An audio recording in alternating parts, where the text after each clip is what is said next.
This is a production of Cornell University. So I'm gonna present the work that we are doing in the lab in the past year and a half. And it's basically related with the hydrology that we have been observing in the Indo-Gangetic Plains and the correlation with the greenhouse gas emissions. So I'm gonna do a quick background. So as Andy mentioned before, the IPCC, the latest report from IPCC report that agriculture contribute with 22% of the global greenhouse gas emissions. Within the sector, rice have a single category as a single crop. They hold a whole category and that contribute with 8%. It's a small number here. 8% of the greenhouse gas emissions from agriculture, mainly for methane emissions from paddy fields. So where all this methane come from? From Asia, because it's the region that produce about 90% of the rice that they also consume, and the region is a hotspot of methane emissions. But rice is not just a methane hotspot. It's also a very important crop for food security and economic crop. So I don't wanna blame rice, because actually it's more benefits than consequences that we have. It's just that we need to learn how to face the challenges around the intensification of the crops. So it's also important because rice is the main calorie intake source for a third of the population in the world that is located in Asia. And I know that South America is not in the map like a hotspot, but we ate a lot of rice there as well. It's just that Asians want this. But yeah, it's very important for many things, and it's the reason that the focus on the rice, specific as a crop, take more relevance in the future. Also because the emissions that are produced will be a problem in the future for growing rice in the region as well. So it's like a double-fold a problem. So why rice have this relevance in the mitigation goals, and why IPCC take a chapter to say about rice? Rice crop is a very particular crop, and it's different for other crops because they can survive in anoxic conditions. So most of the agricultural soils have these kind of processes, biochemical processes in the soil, where the oxygen can go through the roots, and the microbes can do the anaerobic respiration. But in rice fields that are prone to be flooded for extended periods, the rice have a physiological adaptation that allow the exchange of the gas. So then all the methane that is produced here, that is a different process from the emission, can be released to the atmosphere through the plant. So here is a picture that I stole from internet. And you can see some of the spaces that is called the parenchyma, and it's from the gases can exchange. So it's how the oxygen come to the roots, but as the methane is released to the atmosphere. And this picture is just a reference how the rice field looks like. So just imagine that 85% or more of the methane that is produced here in the field is just going up through the plant, and about 50% by evaporation when you see this bubbling in standing water, or the diffusion is very slow, but it still happens. So these mechanisms that I just described operates in different scales and also are influenced by different drivers. And it's just getting more complex and complex when you are expanding this scale. So this soil-water plant relationship going to perform differently depending on the genotypes or the architecture of the parenchyma that differs among genotypes that are more adapted to anaerobic conditions than others. But then the soil going to add a new interaction with the carbon and nitrogen pools. So when you zoom out a little bit the scale, you're gonna find that the soil is not the same everywhere. And then for that reason, farmers have to take decisions on how to manage the soils. So then we have not just the plant interacting with the very local soil parameters, but also with the variability of those parameters and the farmer's decisions. So all this start to drive more complexity in the emissions. And in a very, very large scale, that is the focus of our work right now, is the landscape variability and mostly how the water is distributing the ecosystems in a natural form. And this depends of the elevation, the geomorphology, and the aquifer characteristics. So when the farmers can receive water from rainfall, or they take for reservoirs, or for the canals, so how they distribute the water in the ecosystem in a large scale. So all the work that you're gonna find about greenhouse gas emissions in rice is located in this area, or this like spatial scale. And we start to see more papers that try to link these agronomic behaviors or these agronomic decisions in a landscape, and try to see how the landscape can actually be a high source of uncertainty on the current greenhouse gas estimations that are very high. I'm not blaming IPCC, but I know that they are doing their best, but there are a lot of work that we need to address. So even if the problem is already here, we are still figuring out how to quantify emissions. So there are a very special place in the world that in which all these interactions that I mentioned before become even more complex because of the nature of the landscape. And it's the Indo-Gangetic Plains that they are created for the collision between two plates, the Indian and the Chinese, and they deform the Himalayas. And thanks to those geological processes, and it's a really active fluvial region, this area is very productive in India, and is where the most of the rice is producing in the region. So for the most popular country in the world, this region produces more than a half of the cereals that they eat. And remember that rice is a very important staple crop in the region, so it's no minor crop or a minor region to do this. So at the same time, it's a hotspot, and it's an important area for mitigation as well. So there are many things happening here.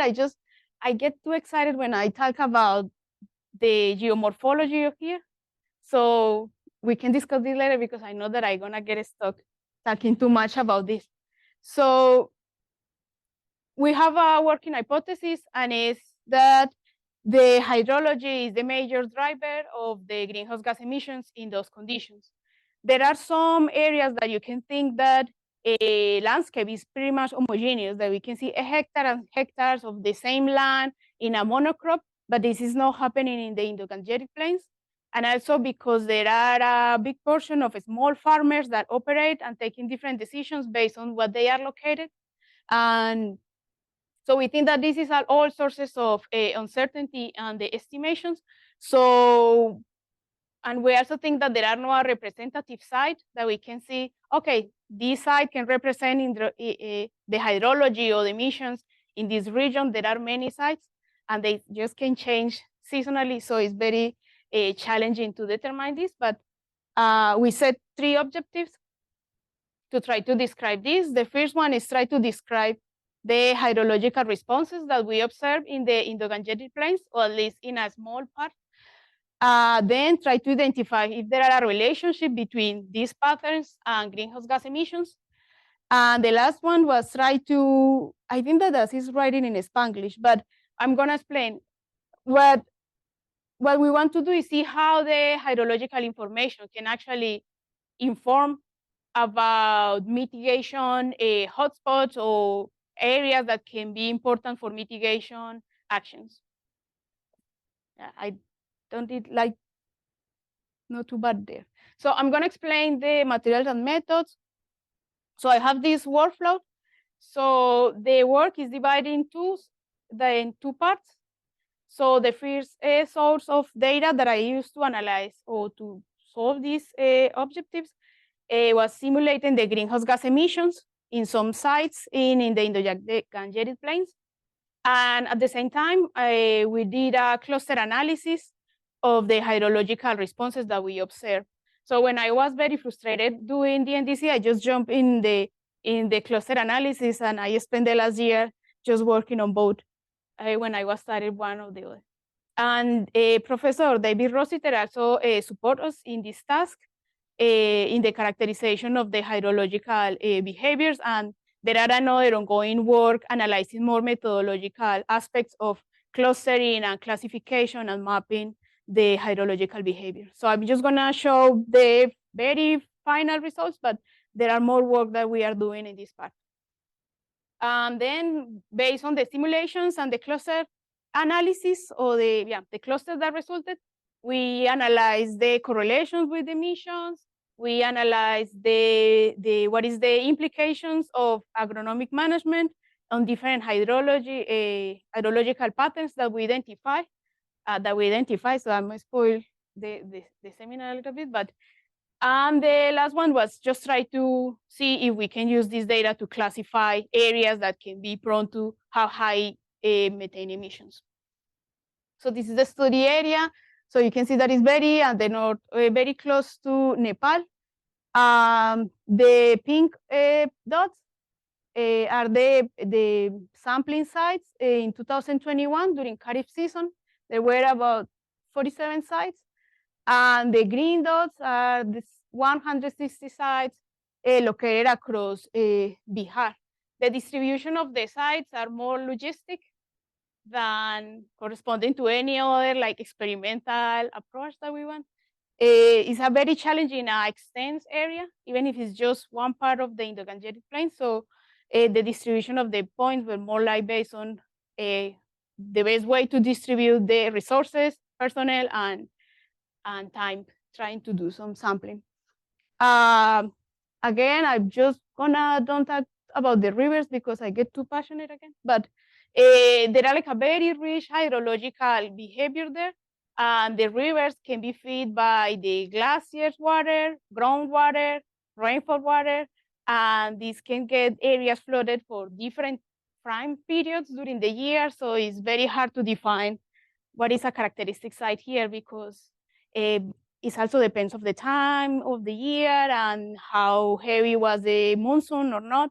So it's very challenging. So, sorry. So we collect, they collect because they collect this before I arrived to Cornell, actually.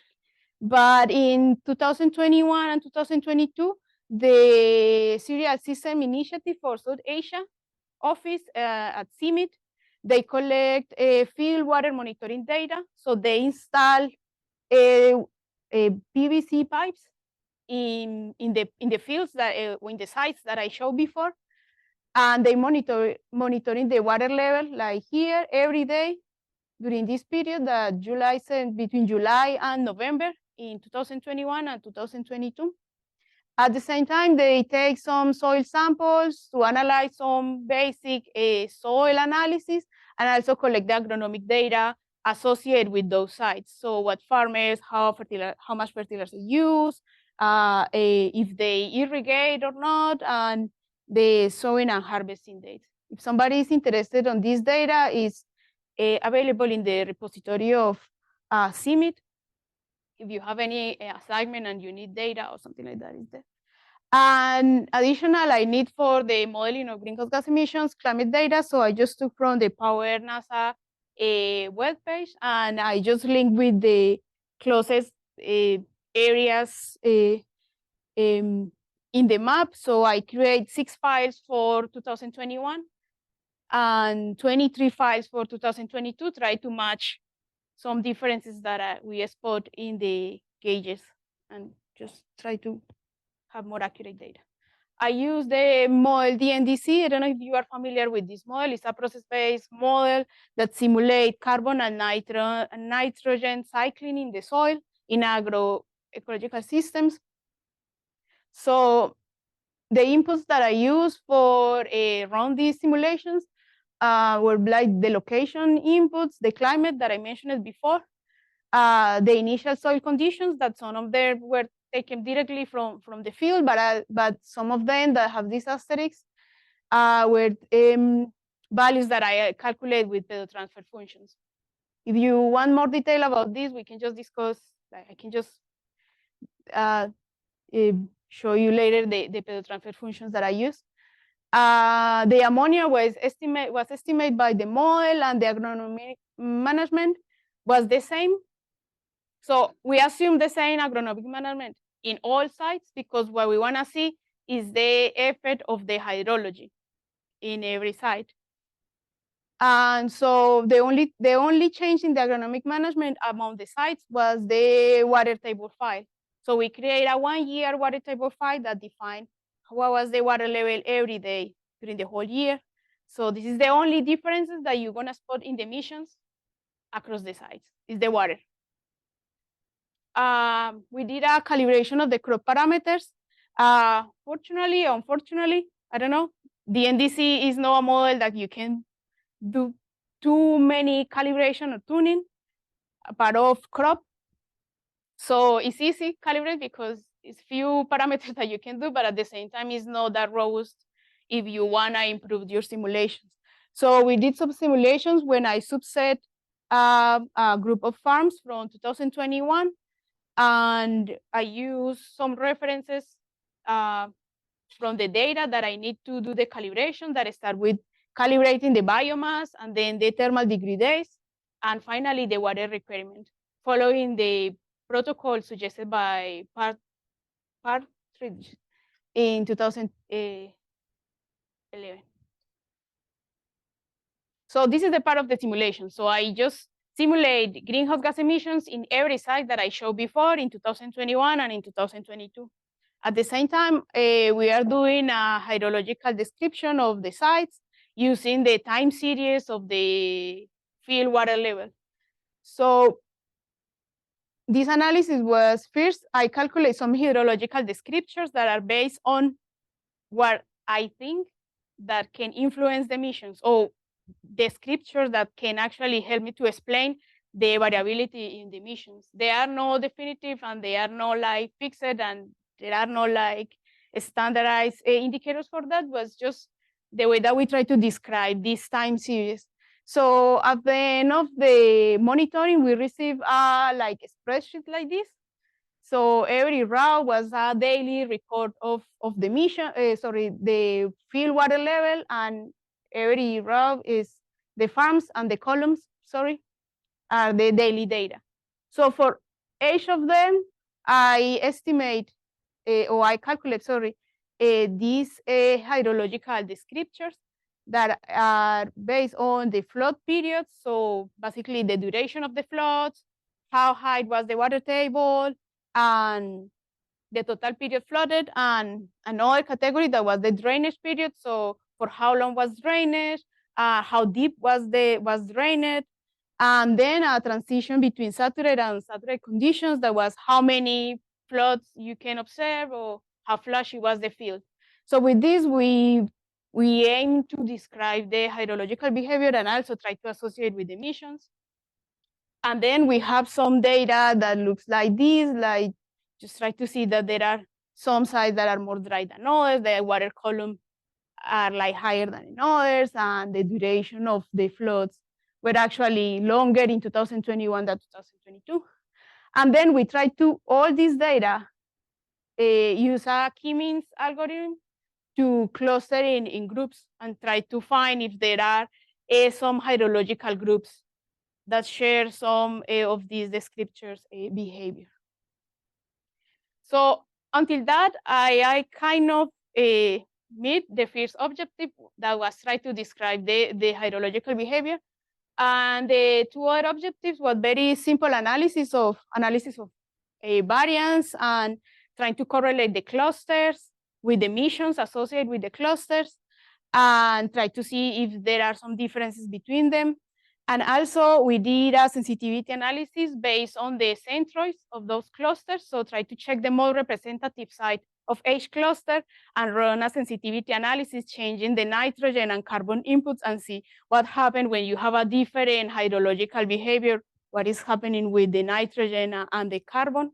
So it's not the same. So stop to assume that if you put more carbon, everything will be fine. And if you reduce the nitrogen, everything will be fine. It's more complex than that.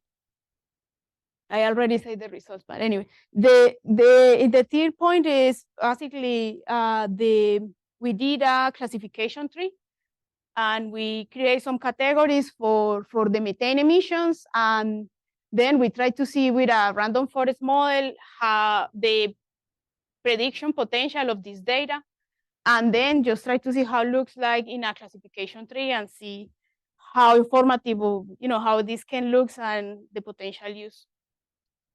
We are not too ambitious with that. Was the first try. We are trying to improve this part. So now I'm gonna present the results. I'm gonna start with the simulations and then start to just combine with the clusters. So the first part is the simulation from all the sites. So you can see that in 2021 in West Champagne, that is one district within Bihar, the emissions were the double, the methane emissions were the double that observed in Bihar in the rest of the state from the next year. And the nitrous oxide emissions were actually like basically the same in 2021.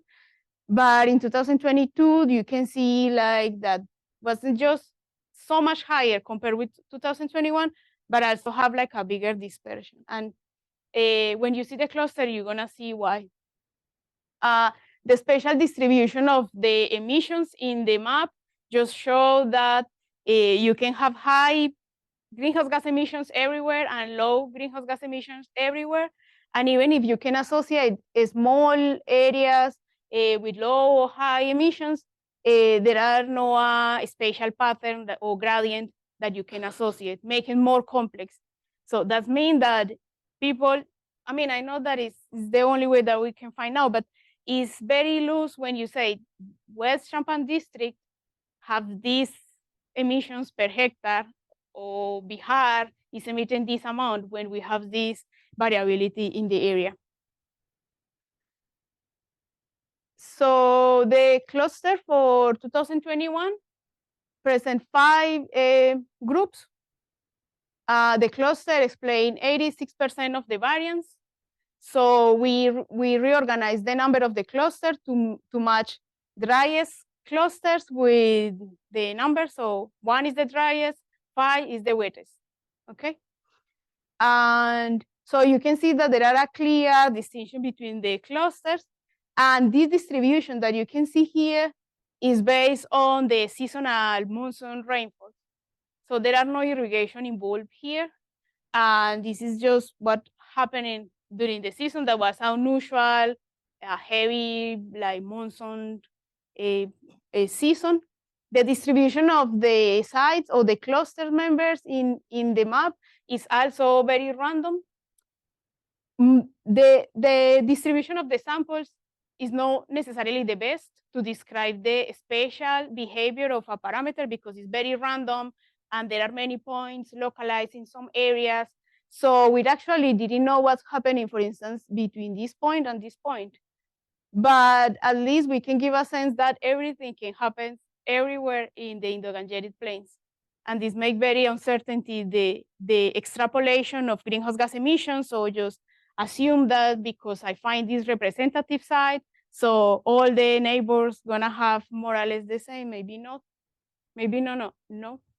So this is the distribution. So as I just gonna recall, this distribution of the water in the field was completely natural, and it's based on the location of the sites and the water that comes from rainfall and the floods from the rivers. But in 2022, we have something more random. The analysis also find that 5 clusters will be the best way to disaggregate the groups. But in this case, the model just can explain 67% of the variability. And you can see that it's very like random. I've been seeing this map for like more than 1 year, so I'm already tired and I can see patterns. I can see more things that you see right now. But for you, all of you, might be something just like there are no any pattern, there are no any correlation. It's very hard to see. But you can see that the number 1 cluster is the driest and 5 is the wettest. But in the cluster 3, you can see that actually there are many sites that behave like the 2 or 4. And in this case, it's very contrasting to the 2021 because in 2022 was a very extreme year, dry year. So this distribution of the water that you can see here is induced by irrigation. So farmers in those sites irrigate between 2 and 30 times. And I can tell there are some places that they just irrigate 30 times. I need to show you the data. You look surprised. And there are some sites, but what depends how many times a farmer can irrigate depends of how much water they need, how much resources they have, how much they want to put in the field when they can. So it's very random. Those decisions are very random. And remember that those farms are very small scale farms. So the patterns can be very hard to catch in the scriptures that we use this time. For instance, was like just after the analysis that one of the CISA researchers explained us that these sites that you can see that are very flashy, like they have more than 10 centimeters of water in the field, and then next day it was completely drained, and again, and this is very unusual. You cannot see a natural like phenomenon that can do this. The natural phenomenon is the humans just put in so much water because they were close to the canal, so they can afford this kind of floods, but it's completely artificial.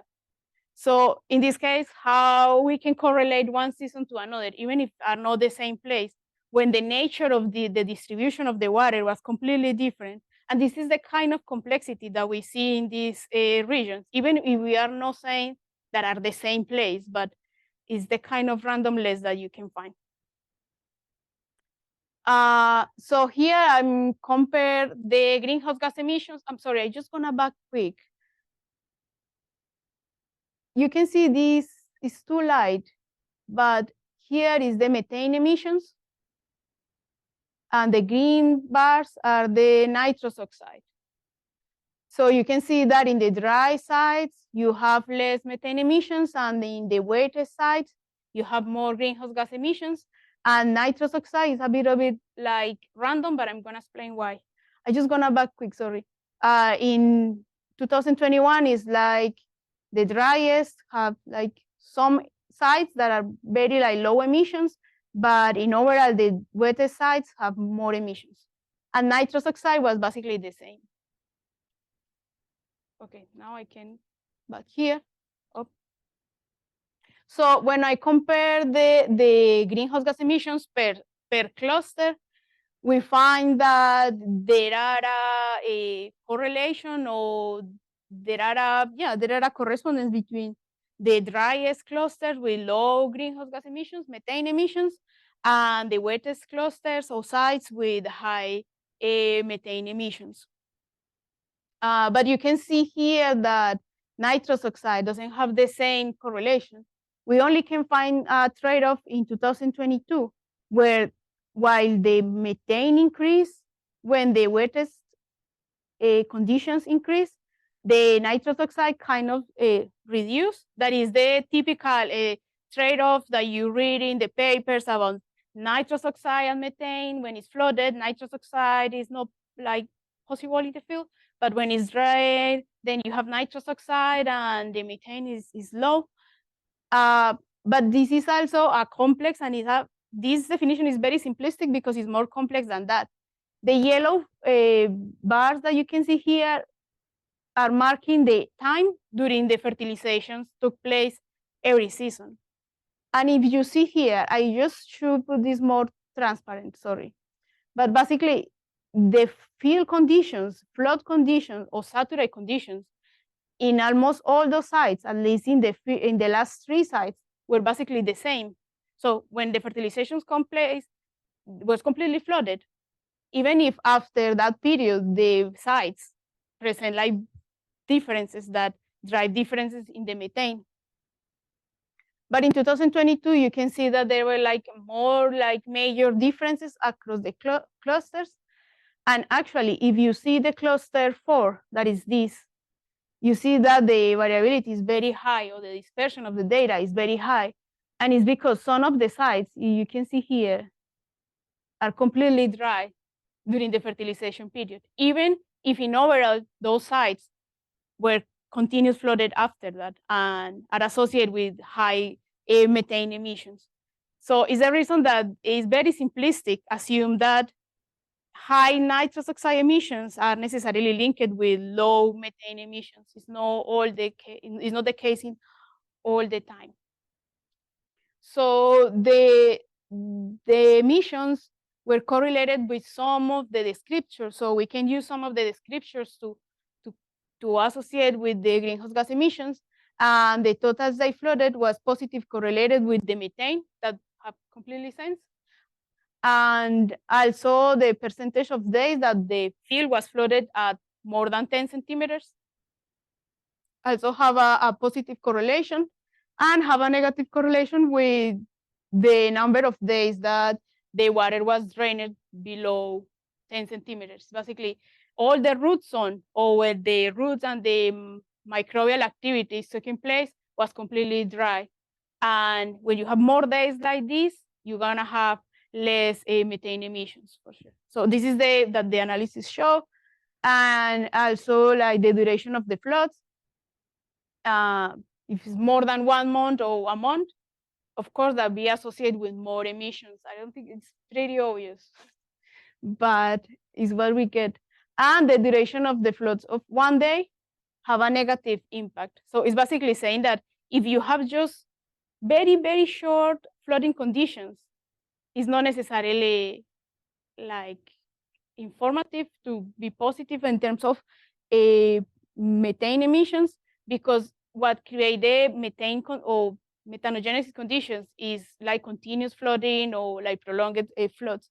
So actually the duration of floods or short-term durations are negative correlated with the emissions.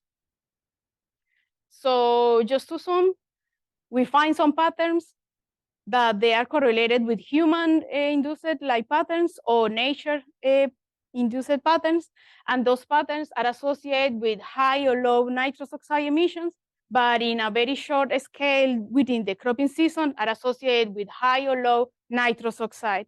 So it's just getting more complex and complex. So here we try to assess the interaction with the nitrogen and carbon pools. So soils have a natural like carbon pools and nitrogen pools. Some soils are more fertile than others, but farmers try to address this issue, adding more nitrogen. And in India, there are an issue of overuse of fertilizers. And so we want to address this issue. So the thing is, sometimes some practices have been like over promoted and saying that is good for something, but they are missing a key part that depends on the context.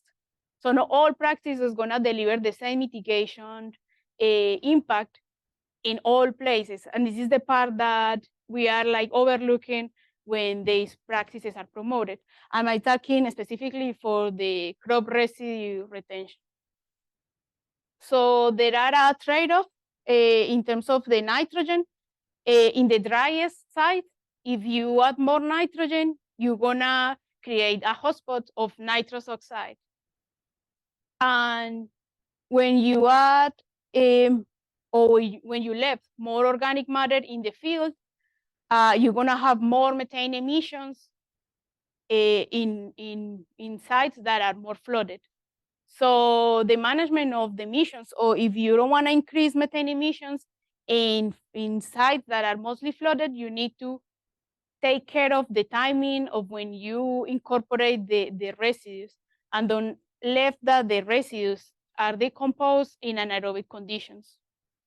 Do this is easy to say than do it in the field, because as I say, it's a very complex like interaction with the field when the farmers have like the resources to do that the researchers suggest.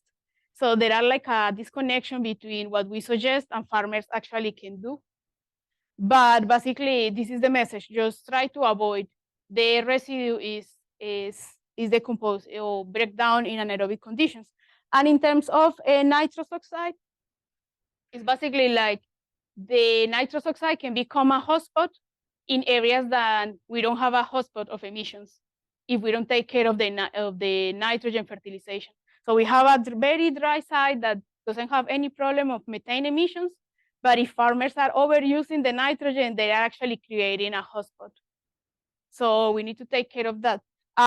Just like the nitrous oxide in the rice fields is even a little bit more complicated because there are a moisture window in which the nitrous oxide can occur by nitrification and denitrification. So in very dry soils, like the moisture is below 30%, 40%, nitrification, denitrification took place very slow, nitrification, sorry, very slow and a very slow rate. Then between 60, 70, 85% of moisture in the soil, both processes take place. So you're gonna have like this spike in the nitrous oxide emissions. And given the flooding and reflooding events in rice, you can have, it's very likely that you can have these conditions in the soil to promote denitrification in the soil as well. That is something that doesn't happen in well-drained soils. So it's very risky, and it's the reason that we need to take care of that. Not just reducing the amount of nitrogen, it's also taking care of the imbalance in the field, because not necessarily a low rate of nitrogen is efficient, because you can affect the yields, and it's not necessarily what we need. So the key message here was the hydrology play a role in how the management can be done and how much can affect the greenhouse gas emissions, and at the same time can become a practice, a really good practice, as incorporate organic matter as a like potential issue when the methane emissions are increased because the maladoption of the practices. So again, it's just send the message that hydrology needs to be an important context when we talk about mitigation strategies in agriculture. This is okay. The decision of the cluster, the way that the cluster was separated in each year differ. So we estimate the feature of importance in each year for the clusters. And we find that in West Champagne, the descriptors that define longest duration of floods actually are more important to separate or disaggregate the clusters. And in 2022, the duration of the floods was also important, but it's more important like short duration descriptors. Why? Because some of the descriptors don't happen too often in the other. So we don't have more than 1 month of floods in 2022, then use the descriptor to cluster it in 2022 was completely useless.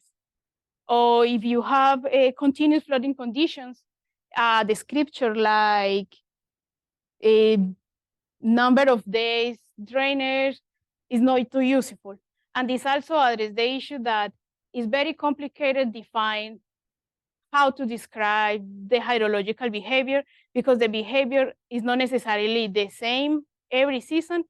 And the example that we see in 2022 is the distribution of the water that you see in the field is because the farmers were adding water, but we didn't check, or we couldn't see the real like natural potential of the areas to be flooded, because there weren't enough water to show us which areas can be flooded for a long time when you have heavy rainfall.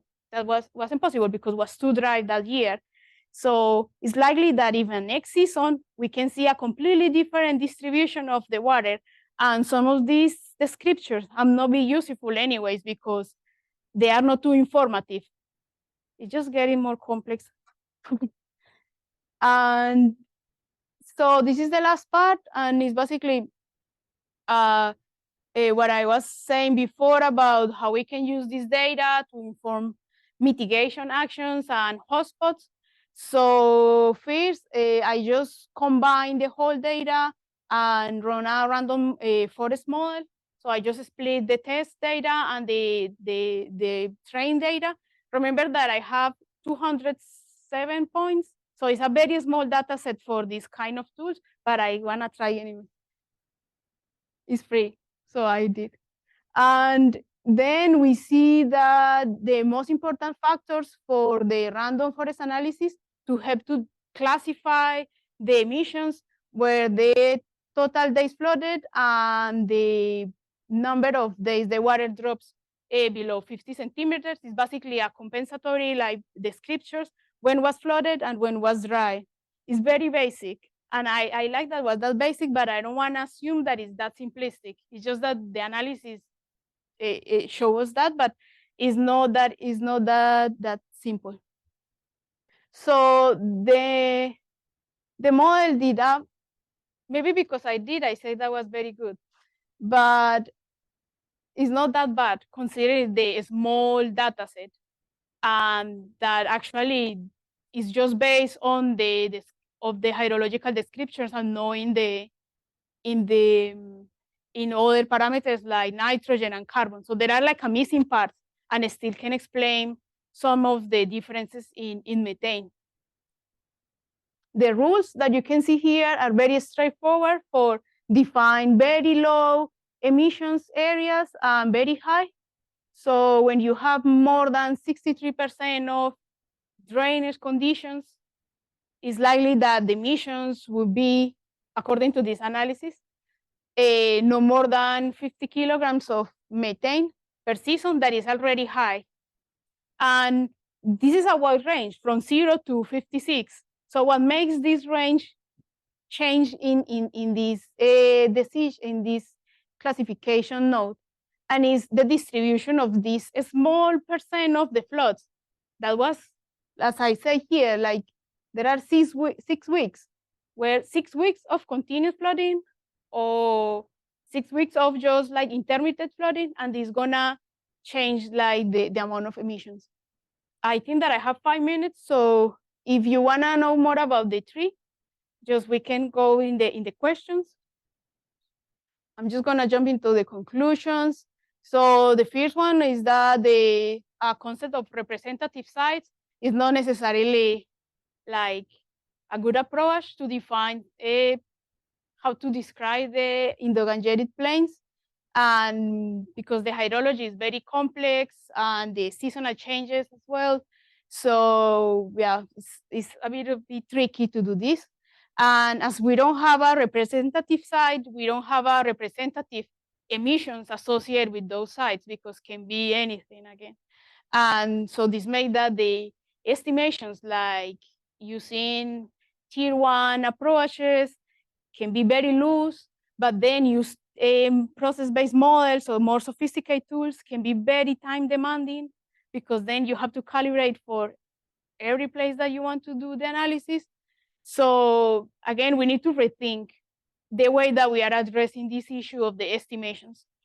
And if we want to know, or we want to actually determine how much the mitigation potential of agronomic practices can deliver to farmers, we need to frame this in a hydrological context, especially in the Indo-Gangetic Plains.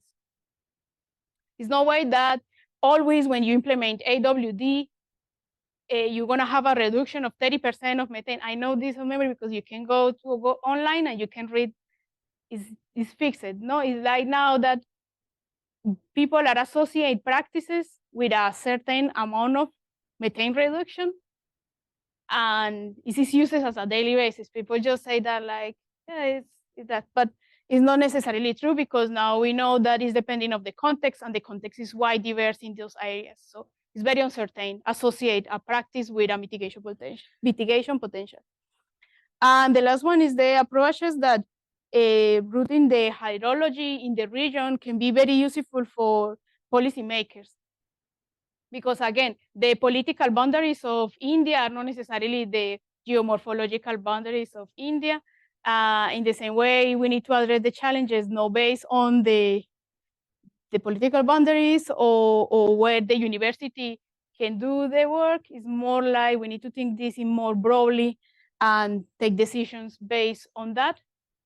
The last one is that all this work is initial work that we are doing. So this is a very preliminary work, and we are going to complement the results that you can see here. We are improved because we know that there are many areas that we can improve in those results. We have in 2000, this year, they are finishing the field water monitoring for the same sites in 2022. So this season, we're gonna have the opportunity to compare same sites, how much changed the hydrological behavior. We're gonna migrate to Oraiza B3. Now, Oraiza is a very powerful crop model for rice. And now they add the capability to simulate greenhouse gas emissions. The NDC is very poor doing the crop part. So now that we have productivity and greenhouse gas emissions, I think that we can actually get more precise conclusions and more holistic answers on the problem. And we are also, the Cs are collecting data on irrigation surveys and see how much can be useful to describe the hydrology, adding with the field water monitoring and remote sensing and new products of satellites that is coming in the next months. So we're gonna try to combine the tools and these data sources to trying to find the best ways to describe the temporal and spatial variation of the hydrology. Now that we know that there are some correlation with emissions, and then we start to refine how to estimate the emissions there. And we are also measuring greenhouse gas emissions this season. We are assessing some scenarios, and yeah, we are trying to use these for calibrate the models and just try to see what this will look, not just for rice season, also what are the consequences of these flooding conditions after in winter season and all the interactions, but we are on that. So I think that they are almost finished Kharif season this year. And yeah, this is the work that we are doing. So as I say, it's unfinished work, and we are still working on improving the methods and interpreting the results. And with new data, we hope that we can just do a better understanding of the hypothesis that we are trying to puzzle. And yeah, this is all. Thank you. Maybe you mentioned it, and I don't know if maybe I did not just understood.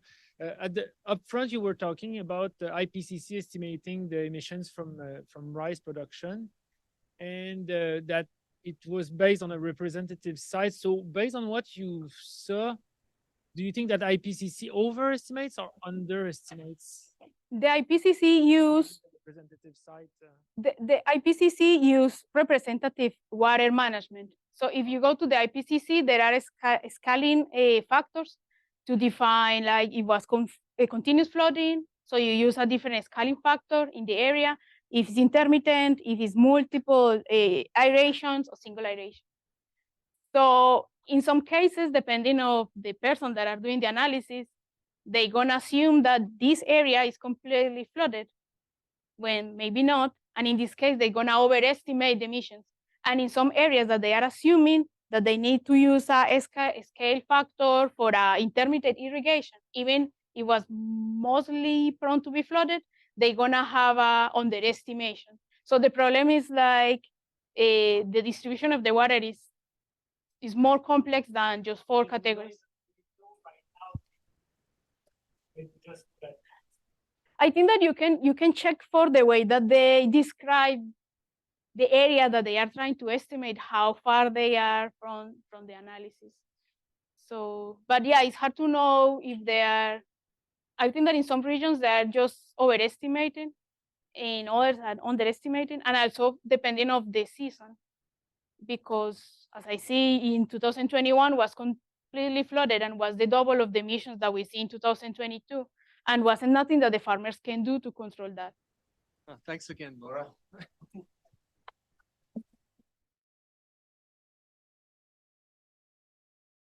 This has been a production of Cornell University, on the web at cornell.edu.